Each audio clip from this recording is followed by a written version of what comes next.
Bonjour communauté de manipulateurs. Bienvenue sur ma chaîne, moi c'est Monsieur Pétrolier. Alors si tu es nouveau, je t'invite à t'abonner et activer la cloche de notification. Et n'oublie pas de lâcher un pouce bleu, ça aide pour le référencement de la vidéo. Et ensemble, on ira au sommet. Et on continue sur notre lancée, le livre de Bastien Bricot. Et ouais, les travaux continuent. Et comme on le dit, le chien aboie, la caravane passe. Donc ce n'est pas les travaux qui nous empêcheront de continuer notre série de vidéos. Parce qu'ensemble, 2021, nous allons tout changer positivement.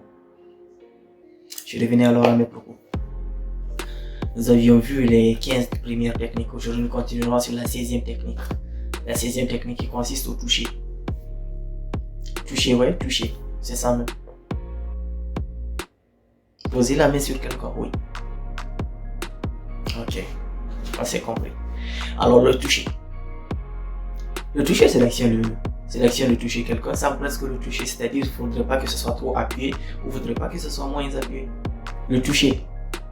Cette technique tellement subtile mais tellement puissante que beaucoup de personnes, beaucoup de manipulateurs, des personnes qui veulent arriver à leur fin utilisent à longueur de journée. C'est le cas par exemple d'une chère politicienne. Ouais. Il utilise le toucher.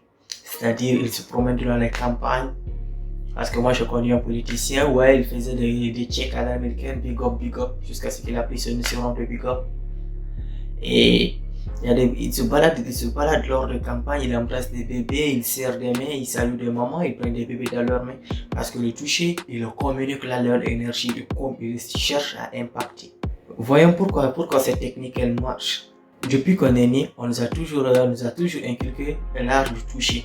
C'est-à-dire c'est un besoin essentiel pour une survie. Parce qu'un bébé qui n'a pas reçu trop d'attention, c'est-à-dire de la chaleur de ses parents ou de quelqu'un d'autre, le plus souvent, soit il meurt, ou ses chances de survie sont trop petites, ou soit il est atteint de nanisme, c'est-à-dire qu'il ne grandit pas, il ne se développe pas. Donc c'est là que l'importance du toucher intervient. Et depuis qu'on est bébé, on a toujours ce sentiment d'être touché. Alors c'est quelque chose qui nous accompagne pour toute la vie. Et il y a une étude qui a été faite, il y a un chercheur qui a demandé à ses étudiants de partir, demander aux personnes devant les bouches du métro, c'est-à-dire les rentrées et les sorties, de demander aux gens une pièce de 2 €. Mais le fait, il disait au premier groupe, vous demandez uniquement la pièce de 2 € sans toucher la personne. Et au second groupe, il les demandait de toucher par exemple la main. Par exemple, tu sais, quand tu passes comme ça et puis on te touche et excuse-moi, est-ce que tu peux me donner 2 € s'il te plaît? Et là, il a fait ces 2 sondages. Et dans le premier cas, les gars qui demandaient sans toucher avaient eu une réponse favorable, avaient un taux de refus de 72%. Tandis que les personnes qui touchaient avaient un taux de refus de 58%. C'est là qu'il a déterminé l'importance du toucher dans la communication, dans la manipulation. Les enfants, ils aiment s'agripper peut-être au bras de leur père ou de leur mère pour leur acheter une glace ou pour leur acheter quelque chose. Par exemple, ils peuvent s'accrocher au bras et dire « Papa, s'il te plaît ». Avec ce « s'il te plaît » là, automatiquement, plus combiné au toucher, le père cède ou la mère, elle cède.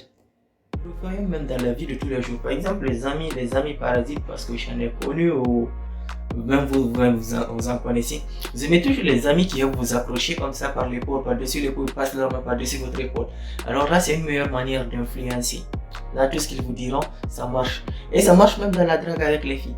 Une fois que tu arrives à poser une main sur une fille comme ça, moi je me dis dans 90% des cas, elle est enclin à accepter d'être avec toi. Mais on ne touche pas n'importe comment, on ne touche pas n'importe qui. Parce qu'il y a des personnes, à ne pas toucher. Toi, tu ne peux pas te lever, tu as un level 5, tu vois une personne d'un level 10 et puis tu lui dis va le toucher. C'est qu'il va te le réprimander très fort. Toi, la manière dont tu es venu, même si ce n'était pas dans une intention de manipulation, mais toucher, on ne touche pas n'importe qui. Et on ne touche pas n'importe comment. Tu ne peux pas, par exemple, toucher, si tu veux que ton collègue fasse un boulot pour toi, tu ne peux pas la toucher sur certaines parties. Par exemple, sur le bas du dos, tu ne peux pas la toucher, ou tu ne peux pas la toucher à la poitrine, mais on va te traiter de tous les noms, ça sera une grosse dispute. Donc ça se passe pas comme ça. Et pour toucher encore, il ne faut pas appuyer très fort. C'est-à-dire, c'est pas de serrer la main comme si on agrippait ou bien ici quand la police intercepte quelqu'un. C'est pas comme ça que ça doit se passer. Et il ne doit pas être encore léger comme si tu étais en train de nettoyer de fleurer quelque chose. Il doit être il doit être synchronisé avec la demande et la pression du toucher. C'est-à-dire quand tu touches la personne et tu proposes ta demande, le plus souvent le cas, elle a tendance à accepter. Mais il ne faut pas trop rester longtemps parce que peut-être c'est une personne inconnue ou c'est quelqu'un qui a un level plus haut que toi. Et pour repérer la technique et s'en protéger, n'acceptez pas d'être proche avec les gens. Heureusement que la Covid est là pour nous éloigner. Les 1 mètre qui passe à 2 mètres et des cas. Ça, c'est une bonne chose. De deux, toute personne qui essaie de vous toucher, automatiquement rejetez sa main. Dites-lui de vous parler, mais de ne pas vous toucher. Ça, c'est mieux. Là, vous le faites perdre tous ces mots. Si c'était une personne qui était venue pour vous manipuler, là, elle perd psychologiquement. Là, elle est embrouillée. C'est-à-dire ça court-circuite dans sa tête, tout son plan préétabli, vous l'avez bousillé. Donc le plus souvent, restez loin des gens. Ou peut-être un vendeur qui vous touche, vous lui dites carrément que ça se fait pas, vous n'êtes pas son ami, vous ne connaissez ni d'Adam ni d'Ève. Et là, vous le stoppez carrément.